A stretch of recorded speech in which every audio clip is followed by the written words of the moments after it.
এখানে বন্যাতে আমার প্রচুর ক্ষতিছে, এর কোনো মা বাবা না, হিসেব দিতে পারতাম না। এখানে 16টা গণেশ, এরকম ছোটো সাইজের 4 ফুট 5 ফুটের 16টা গণেশ নাই, তারপরে 35টা কালী। আর এখানে জল আছিল আপনার, এই যে গণেশটা নতুন করে মাটি দেখতেছেন, এই হাতটা অব্দি জল আছিল এখানে।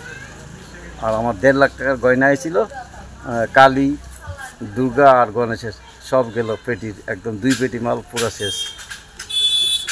আবার কি নতুন করে সেটা কি নতুন করে এডিট করছি। আর 16টা গণেশ ওই যে বাসের গাদার এখানে 16টা গণেশ ফালাই দিয়েছি, আর কিছু করার নেই। কত টাকা, কত পরিমাণ লস হয়েছে?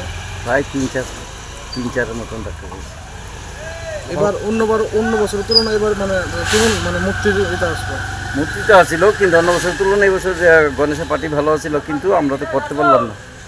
লাস্টে আমি জোরাত করে অনেক পার্টি বিদায় দিয়েছি এখান থেকে, যে আমি পারতাম না, আমার এই পরিস্থিতি আর কি করে।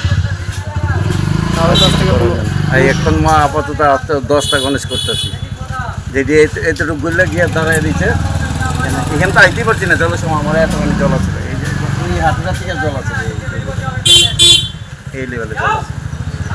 সহযোগিতা পাইছেন নি আপনারা? হ্যাঁ, সাহায্য সহযোগিতা কিছু পাইছেন না? আমরা কিছু পাইছি না, কোনো কিছু পাইছি না। আমরা ফর্ম জমা দিছে, নিয়ে আসে ফটো তুললে দিদি, আর কিছু না। এখন পর্যন্ত আমরা কিছু পাইছি না।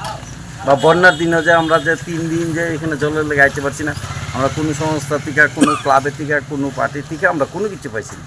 আমরা নিজেরা যান বাচ্চা পালাইছি এখান থেকে, আমরা কেউ না। আশেপাশে ক্লাব বা কোনো আশেপাশে সংস্থা বা পার্টি কোনোখান থেকে আমরা কোনো কিছু পাইছি না। যে 1 প্যাকেট বিস্কুট, 1 গ্লাস জল, সেটাও পাইছি না, কিচ্ছু পাইছি না। জায়গাটা কি ধরে? এটা আড়ালিয়া পঞ্চবটি বাজার। আমার নাম হলো সেলেন দাস। আর বন্যা ক্ষতি বলতে তো আমি কইলাম যে আমার ছেলের দোকানে যা কিছু ঠাকুর আসলো সব গলা জলে চলে আসলো। আর আমার এনে যে টুকটাক যে কয়েকটা নষ্ট হয়েছে এগুলো ব্যাপার না, এটা আমার চলে গেছে। গতবারে যে অর্ডার হয়েছিল এবার অর্ডার তো আছে, 25টা দুর্গা আছে, এখনও আছে, মানে 25টা এরকম 25টা মতন আছে। কোনো রকম সাহায্য পেয়েছেন আপনারা? হ্যাঁ, আমরা সাহায্য করে দিব। আমরা নিজের পয়সা কাটাইয়া কাজ করন লাগে, নিজে সব কিছু করন লাগে।